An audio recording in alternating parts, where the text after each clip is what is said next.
মানুষের হাতে থাকা টাকা আবারও ব্যাংকে ফিরছে। এতে বাড়ছে ব্যাংক আমানতের পরিমাণ।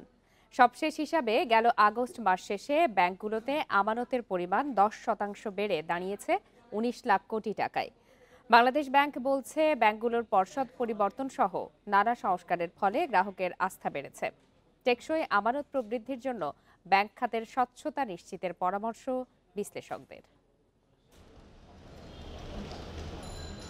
গেল বছর জুলাই অভ্যুত্থানের পর ব্যাংক খাতের অনিয়ম, দুর্নীতি ও পাচারের তথ্য বেরিয়ে আসতে থাকে। তারল্য সংকটে কিছু ব্যাংক চাহিদা অনুযায়ী অর্থ ফেরত দিতে না পারায় গ্রাহকের আস্থা কমতে থাকে। ফলে আমানত রাখার পরিবর্তে উল্টো ব্যাংক থেকে গ্রাহক টাকা তুলতে থাকে। এতে কমে ব্যাংকে গ্রাহকের আমানতের পরিমাণ। তবে দীর্ঘ ১৭ মাস পর ব্যাংক আমানতের প্রবৃদ্ধি আবারও ২ অঙ্কে পৌঁছেছে। চলতি বছরের আগস্ট মাস শেষে আমানতের প্রবৃদ্ধি দাঁড়িয়েছে ১০.০২%। বাংলাদেশ ব্যাংকের তথ্য মতে আগস্ট শেষে ব্যাংক খাতে আমানতের পরিমাণ দাঁড়িয়েছে ১৯ লাখ কোটি টাকার বেশি। গেল বছর একই সময়ে যা ছিল ১৭,৩১,০০০ কোটি টাকা। ভালো ব্যাংকের উপরও অনেকের আস্থা হারিয়ে ফেলছে, যার স্বাভাবিকভাবে তারা তাদের মানে আমানত উত্তোলনে একটা প্রবণতা দেখা গেছে। যেভাবে হোক এই আস্থাটা আবার ফিরে আসছে। স্বাভাবিক ব্যাংকিং কার্যক্রম পরিচালনা করতে পারছে না, তাদের তো যারা ডিপোজিট হোল্ডার ছিল তারা টাকা উঠাই নিত, এইসব ব্যাংকে রাখতেছে। তো মানুষ তো ঘরে টাকা রাখবে না, নিশ্চয়ই কোথাও না কোথাও রাখবে। হয় রাষ্ট্রায়ত্ত ব্যাংকের মধ্যে রাখবে, না হলে যেখানে আস্থার জায়গা আছে বেসরকারি ব্যাংকে রাখবে। খাত সংশ্লিষ্টরা বলছেন, ট্রেজারি বিল ও বন্ডে সুদ কমে যাওয়ায় ব্যক্তি ও প্রতিষ্ঠানগুলো সেখানে বিনিয়োগ কমিয়ে ব্যাংকে আমানত রাখছেন। এছাড়া রেমিটেন্স প্রবাহের কারণে টাকার সঞ্চালন বেড়েছে। তবে সামগ্রিকভাবে আমানতের এই প্রবৃদ্ধি নিয়ে সন্তুষ্ট নন বিশ্লেষকরা। ইকুইটি মার্কেটের দুরবস্থা, তারপরে সরকারি ট্রেজারি বন্ড, ট্রেজারি বিল, এগুলো তো সবাই ইনভেস্টমেন্ট করতেও পারে না, তাই না? এগুলো সম্বন্ধে একটু লেখাপড়া জানা দরকার। তো সব কিছু বিবেচনা করলে তো মানুষের হাতে আর কোনো উপায় নেই ব্যাংক ছাড়া টাকা রাখার, তাই না? তখন ঘুরে ফিরে আমাকে এখানে আসতে হবে। ব্যাংকের প্রতি গ্রাহকের আস্থা বাড়াতে খেলাপিদের বিরুদ্ধে কঠোর ব্যবস্থা নেওয়ার তাগিদ দিয়েছেন বিশ্লেষকরা। Shafil Alam Sujan, independent news, Dhaka. এ বিষয়ে কথা বলতে এই মুহূর্তে আমাদের সাথে যোগ দিয়েছেন পিআরআই এর জ্যেষ্ঠ অর্থনীতিবিদ আশিকুর রহমান। জনাব আশিকুর রহমান, আপনাকে স্বাগত জানাচ্ছি ইন্ডিপেন্ডেন্ট টেলিভিশনে। আপনার কাছে প্রথমে একটু জানতে চাই যে আমাদের প্রতিবেদনে আমরা দেখাচ্ছিলাম, সংবাদেও জানাচ্ছিলাম যে ব্যাংকের প্রতি গ্রাহকের আস্থা বেড়েছে, রেমিট্যান্স প্রবাহ বেড়েছে। এর মাধ্যমে কি বোঝা যায় যে ব্যাংকের প্রতি মানুষের যে আস্থাহীনতা তৈরি হয়েছিল সেটি পুনরায় ফেরত আসা শুরু করেছে? জি দেখেন, গত 1 বছর ধরে ব্যাংকিং খাতে যে অনিয়মগুলো আগে হয়েছিল সেইগুলোর ব্যাপারে অনেক শক্ত পদক্ষেপ নেওয়া হয়েছে। অনেকগুলা ব্যাংকিং রেজলিউশন অর্ডিন্যান্স করা হয়েছে। আমরা শুনতে পাচ্ছি সেন্ট্রাল ব্যাংক ইন্ডিপেন্ডেন্স সম্পর্কে একটা অর্ডিন্যান্স যাচ্ছে। সো ব্যাংকিং সেক্টরের সঠিক পিকচারটা মানুষ জানতে পারছে, অনিয়মগুলার মাত্রা জানতে পারছে, এবং যারা অনিয়ম করেছিল তাদেরকে বিভিন্ন ব্যাংক থেকে সরিয়ে দেওয়া হয়েছে। তো স্বাভাবিকভাবে ডিপোজিটারদের কনফিডেন্স আগের থেকে একটু বেটার হয়েছে। বাট ব্যাংকিং সেক্টরের যে ক্ষতিটা বিগত দিনগুলোতে হয়েছে সেটা দিয়ে এত তাড়াতাড়ি বের হওয়া সম্ভব নয়। আমি মনে করি যে সেই জায়গায় অনেক বড় বড় সংস্কার প্রয়োজন, অনেক শক্ত পদক্ষেপ প্রয়োজন, এবং সেই জায়গাগুলোতেই আজকে আমরা আলোচনা করছিলাম যে central bank independence is a fundamental necessity now for Bangladesh. কারণ আস্থাটা আসে ক্রেডিবিলিটির মাধ্যমে, এবং ক্রেডিবিলিটিটা আসে ইন্ডিপেন্ডেন্সের মাধ্যমে। মানুষের জানতে হবে যে central bank will work as a real regulator of the financial sector. তো আশা করি, let's hope for the best. অবশ্যই আশাবাদী আমরা। আপনার কাছে একটু জানতে চাই যে তাহলে এই গত ১ থেকে ১.৫ বছরের মধ্যে কি ধরনের সংস্কার হয়েছে বলে আপনি মনে করেন, বা কতটা পরিবর্তন হয়েছে যার ফলে মানুষের ব্যাংকের প্রতি যে আস্থাহীনতা তৈরি হয়েছিল সেই জায়গা থেকে আসলে কতটা পরিবর্তন আপনার চোখে ধরা পড়েছে? ওয়েল, এখানে তিনটা জিনিস হয়েছে। একটা good leadership of banking sector পেয়েছে বাংলাদেশ ব্যাংকে। গভর্নর যিনি আছেন, আমি মনে করি উনি অত্যন্ত দক্ষ এবং ভিশনারি একজন লিডার। এবং দ্বিতীয় হচ্ছে, যে প্রথম কাজটা আমরা মাত্রাটা জানতাম না, সমস্যার মাত্রাটা, যে কত টাকা খেলাপি ঋণ। তো এই মাত্রাটা আগে অ্যাকাউন্টিং উইন্ডো ড্রেসিং দিয়ে লুকিয়ে রাখা হতো। কিন্তু আমরা দেখেছি গত 1 বছরে বিভিন্ন অ্যাসেট কোয়ালিটি রিভিউর মাধ্যমে এখন আমরা একটা স্বচ্ছতা পাচ্ছি যে কতটুক সমস্যার মাত্রাটা এটা এখন আমরা জানতে পারছি। আমরা জানি যে এনপিএল এখন 4 লক্ষ কোটি টাকা বেশি হয়েছে, অর্থাৎ সমস্যার মাত্রা না জানলে সমাধান দেওয়া সম্ভব না। দ্বিতীয় হচ্ছে ব্যাংকিং সেক্টরে যে ব্যাড অ্যাক্টরসরা ছিল, যে ইকোনমিক অলিগার্কসরা ছিল, যারা পুরো সেন্ট্রাল ব্যাংকের পলিসি ক্যাপচার করে বসেছিল, তাদেরকে সরিয়ে ফেলা হয়েছে। তাদেরকে সরিয়ে ফেলা হওয়ার কারণে ব্যাংকিং সেক্টরের ব্যাড অ্যাক্টররা সরে যাওয়ার কারণেও মানুষের একটা কনফিডেন্স বিল্ডিং হয়েছে, কারণ তারা মনে করছে যে আগে যারা ব্যাংকিং সেক্টর প্লান্ডার করে 18 থেকে 25 বিলিয়ন ডলার বাইরে নিয়ে গিয়েছে, এক্সট্রাক্ট করে বাইরে নিয়ে গিয়েছে থ্রু মানি লন্ডারিং, সেই সমস্যাটা এখন আর সেইভাবে হচ্ছে না। আমি মনে করি এগুলো ইতিবাচক ব্যাপার, কিন্তু the work does not get finished here. আমি মনে করি সরকার central bank banking resolution ordinance pass করেছে। এখন যে সেন্ট্রাল ব্যাংক ইন্ডিপেন্ডেন্স, আমরা বারবার আজকে একটা ডিবেটে ছিলাম, আমরা বারবার বলছি we don't want autonomy, we want absolute independence of central bank. আমরা চাই না সেন্ট্রাল ব্যাংক বিগত দিনের মতো পলিটিক্যাল ইন্টারফারেন্সের কারণে তারা তার রেগুলেটরের জায়গা থেকে সরে দাঁড়ায়। They have to act as a regulator to the financial sector. They have to fight inflation very boldly, এবং they have to maintain economic growth. এই যে ব্রড ম্যান্ডেট একটা সেন্ট্রাল ব্যাংকের থাকে, এই কাজগুলো সে তখনই ইতিবাচক ভাবে করতে পারে যখন সে দক্ষ নেতৃত্ব পায় এবং স্বাধীনতা তার থাকে। এই জায়গাটাই আমাদের আশা করি আগামী দিনে তার মানে তো এটাই বোঝা যাচ্ছে যে বিগত সময়ে কেন্দ্রীয় ব্যাংক বা বাংলাদেশ ব্যাংক স্বাধীনভাবে কাজ করতে পারেনি। যদি পরবর্তীতে নির্বাচিত সরকার আসে, তাহলে কি এখন যেভাবে কাজ করছে কেন্দ্রীয় ব্যাংক সেই ধারা অব্যাহত থাকবে বলে আপনি আশা করেন? এখানে তো পলিটিক্যাল পার্টিস অনেকেই ভালো ভালো কথা বলছেন। আজকেও পলিটিক্যাল পার্টিরা বলেছেন যে they believe in central bank independence, but they have to walk the talk. নির্বাচিত যেই সরকারে আসে, they have to walk the talk. মানুষ will hold people will hold them accountable, যে আজকে তারা ক্ষমতার বাইরে যারা দাঁড়িয়ে আছে তারা বলছে they want central bank independence, তারা যখন চেয়ারে বসবে আশা করি they will believe in it and they will execute it. বিগত দিনে বাংলাদেশ ব্যাংকে দক্ষ লিডারশিপ ছিল। ব্যাংকের প্রতি আস্থাহীনতায় আর মানুষ ফেরত যেতে চায় না, ব্যাংকের প্রতি আস্থা রাখতে চায়। জনাব আশিকুর রহমান, আপনাকে অসংখ্য ধন্যবাদ আমাদেরকে সময় দেওয়ার জন্য। অনিয়ম, দুর্নীতি প্রতিরোধ, মূল্যস্ফীতি নিয়ন্ত্রণ সহ সামগ্রিক অর্থনৈতিক ব্যবস্থার উন্নতির জন্য বাংলাদেশ ব্যাংকের স্বায়ত্তশাসনের পাশাপাশি দরকার স্বাধীনতা। মঙ্গলবার রাজধানীতে গবেষণা সংস্থা পিআরআই আয়োজিত এক আলোচনায় একথা বলেন আর্থিক খাত বিশ্লেষকরা। এ সময় ব্যাংক খাতের স্বচ্ছতা নিশ্চিতে সংস্কার জরুরি বলে মন্তব্য করেন বিএনপির স্থায়ী কমিটির সদস্য আমির খসরু মাহমুদ চৌধুরী। গেল সরকারের আমলে ব্যাংকের মাধ্যমে নামে বেনামে ঋণ ও হাজার কোটি টাকা পাচার হলেও নিয়ন্ত্রক সংস্থা বাংলাদেশ ব্যাংক অনেকটাই নীরব থাকে। এক শ্রেণীর সুবিধাভোগী ও রাজনীতিবিদরা ব্যাংক থেকে ঋণ নিয়ে বিদেশে পাচার করলেও কঠিন পদক্ষেপ নেয়নি সংস্থাটি।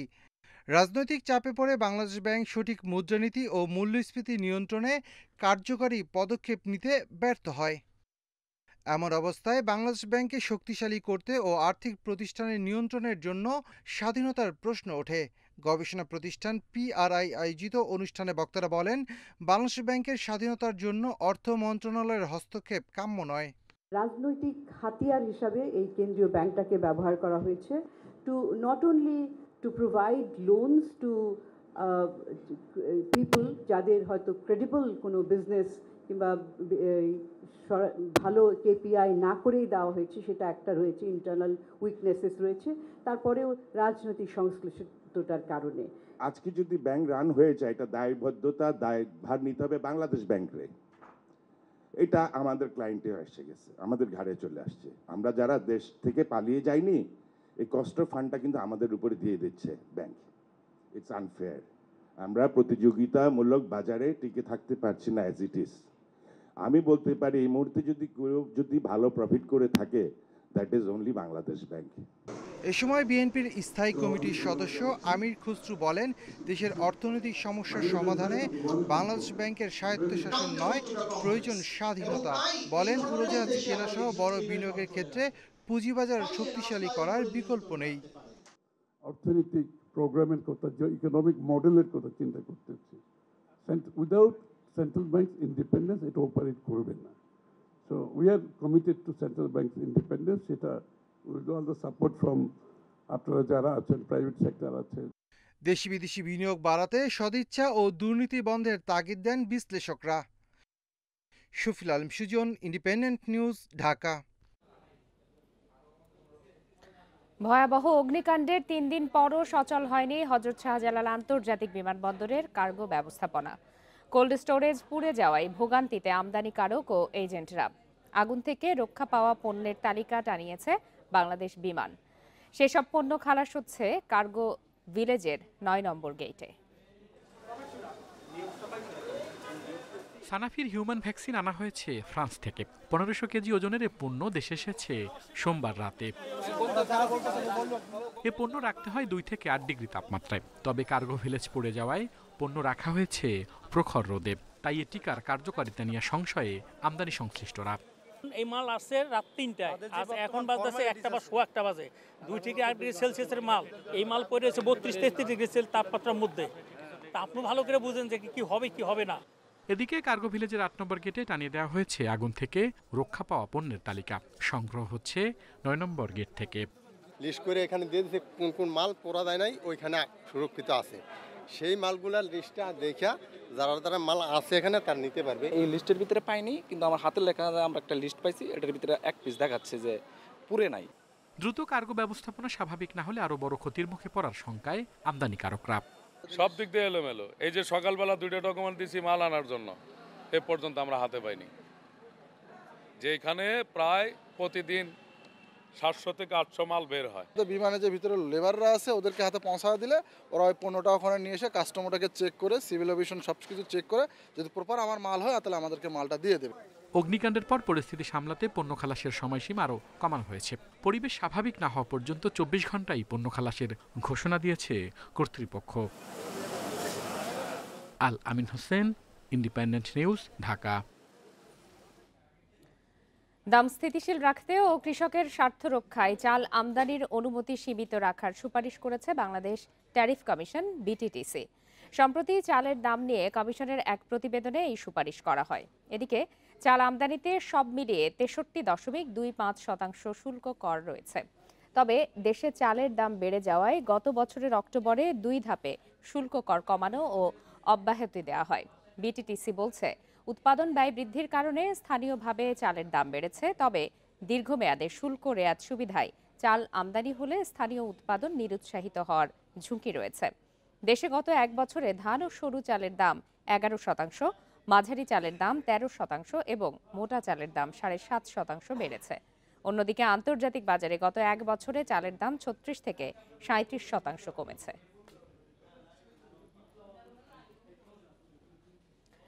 এদিকে সরকারের তাৎক্ষণিক পদক্ষেপে দেশের বাজারে চালের দাম কমতে শুরু করেছে বলে জানিয়েছে পরিকল্পনা কমিশনের সাধারণ অর্থনীতি বিভাগ জিইডি।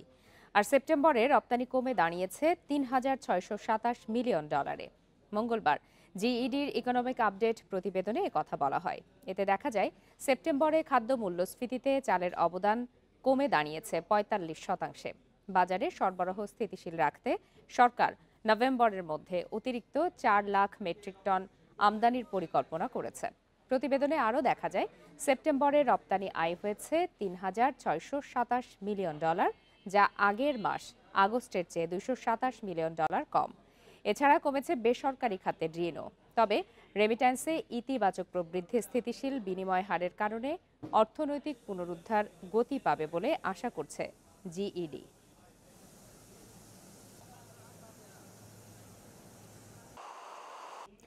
ব্যাংকের ঋণ পরিশোধে ব্যর্থ হওয়ায় পুঁজিবাজারে তালিকাভুক্ত কোম্পানি ফুয়াং ফুড লিমিটেডের বনানীর প্রধান কার্যালয়ের 7টি ফ্লোর নিলামে তুলেছে ঢাকা ব্যাংক পিএলসি। একটি জাতীয় দৈনিকের সম্পত্তি নিলামের বিজ্ঞপ্তি দিয়ে দরপত্র আহ্বান করেছে ঢাকা ব্যাংক। আগামী 30 অক্টোবরের মধ্যে দরপত্র জমা দেওয়ার কথা বলা হয়েছে। নিলাম বিজ্ঞপ্তিতে বলা হয়, সুদ আসল সহ চলতি বছরের 23 সেপ্টেম্বর পর্যন্ত কোম্পানির কাছে পাওনা দাঁড়ায় 17,79,65,198 টাকা। এর আগে গত 5 ও 6 এপ্রিল ফুয়াং ফুডের পরিচালনা পর্ষদের দুর্নীতি ও অর্থ আত্মসাৎ, জাল অডিট রিপোর্ট পেশ, শ্রমিক ছাঁটাই ও পাওনা না দেয়া সহ নানা অনিয়মের বিরুদ্ধে ইন্ডিপেন্ডেন্ট টেলিভিশনে অনুসন্ধানী প্রতিবেদন প্রকাশ করা হয়, যা আমলে নিয়ে প্রথমে ঢাকা স্টক এক্সচেঞ্জ ও পরে নিয়ন্ত্রক সংস্থা বিএসইসি ফুয়াংয়ের বিরুদ্ধে আলাদা তদন্ত কমিটি গঠন করে।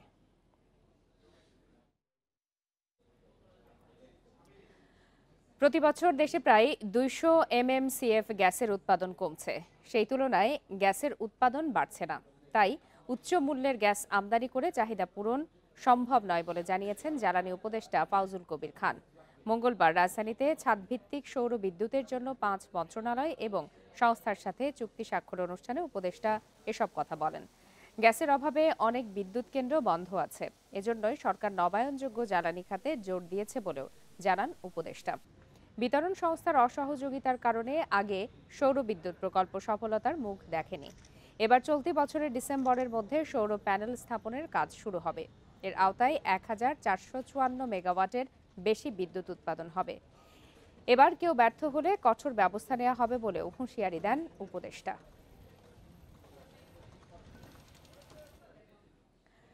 সরকারি কোম্পানি বাংলাদেশ শিপিং কর্পোরেশন বিএসসির বহরে 34 বছর পর যুক্ত হলো নতুন জাহাজ। মঙ্গলবার সকালে লন্ডনে আনুষ্ঠানিকভাবে হস্তান্তর করা হয় বাংলার প্রগতি নামের জাহাজটি। এদিকে আগামী শুক্রবার থেকে জাহাজটি চীন থেকে বাণিজ্যিকভাবে চলাচল করবে বলে জানিয়েছে বিএসসি। বিএসসির ব্যবস্থাপনা পরিচালক মাহমুদুল মালেক আরও জানান, আগামী ডিসেম্বরে আরও একটি জাহাজ কেনা হবে।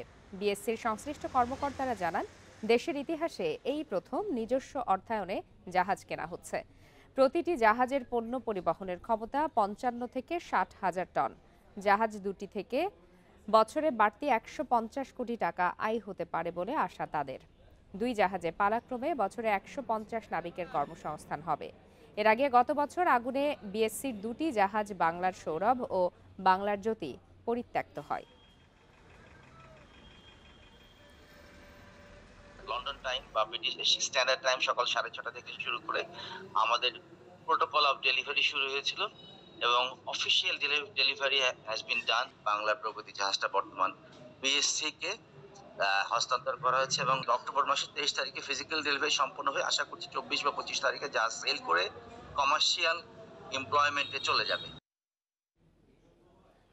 দেশের 76 ভাগ মানুষ আয়োডিন যুক্ত লবণ ব্যবহার করছে বলে জানিয়েছেন ক্ষুদ্র কুটির শিল্প কর্পোরেশন বিসিক। দুপুরে রাজধানীর তেজগাঁয়ে বিশ্ব আয়োডিন দিবস উপলক্ষে এক সেমিনারে এই তথ্য জানানো হয়। অনুষ্ঠানে বক্তারা বলেন, আয়োডিন মানুষের স্বাভাবিক মানসিক শারীরিক বৃদ্ধির জন্য অপরিহার্য। 90 দশকে এর অভাবে গলগণ্ড, অকাল গর্ভপাত ও মানসিক সমস্যা সহ নানা ধরনের রোগ দেখা দেয়। পরে আয়োডিনযুক্ত লবণ উৎপাদনের কারণে এই সংকট থেকে উত্তরণ ঘটে। আয়োজকরা জানান, কোনো দেশের 90 ভাগ মানুষ আয়োডিনযুক্ত লবণ ব্যবহার করলে সেই দেশ আয়োডিনযুক্ত লবণে স্বয়ংসম্পূর্ণ। বাংলাদেশ সেই লক্ষ্যমাত্রা থেকে মাত্র 14 ভাগ দূরে। সপ্তাহের তৃতীয় কার্যদিবসে সূচকের মিশ্র প্রতিক্রিয়া দেখা গেছে দেশের দুই শেয়ার বাজারে। এ সময়ে লেনদেন বেড়েছে ঢাকা স্টক এক্সচেঞ্জে, তবে ডিএসইতে 61% বেশি প্রতিষ্ঠানের শেয়ার দর হারিয়েছে। লেনদেন শেষে ডিএসইর প্রধান সূচক ডিএসইএক্স 22.26 পয়েন্ট কমে অবস্থান করছে 5089 পয়েন্টে। তবে বেড়েছে লেনদেনের পরিমাণ। মোট লেনদেন হয়েছে 478 কোটি 1 লাখ টাকা, যা আগের কার্যদিবস থেকে 83 কোটি 36 লাখ টাকা বেশি। হাত বদলে অংশ নেয়া 393 কোম্পানি ও মিউচুয়াল ফান্ডের মধ্যে দর বেড়েছে মাত্র 80টির, কমেছে 241টি এবং অপরিবর্তিত আছে 72 প্রতিষ্ঠানের শেয়ার দর।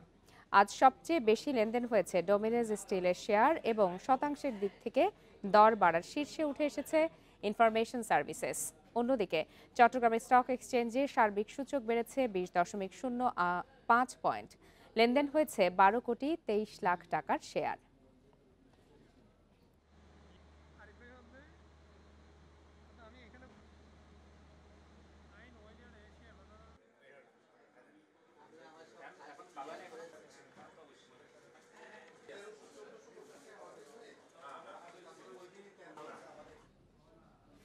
এরই সাথে শেষ করছি আজকের অর্থনীতি সারাদিনে। ইন্ডিপেন্ডেন্ট টেলিভিশনের সব খবরের আরও বিস্তারিত জানতে চোখ রাখুন ফেসবুক, ইউটিউব আর এক্সে। ধন্যবাদ এতক্ষণ সাথে থাকার জন্য।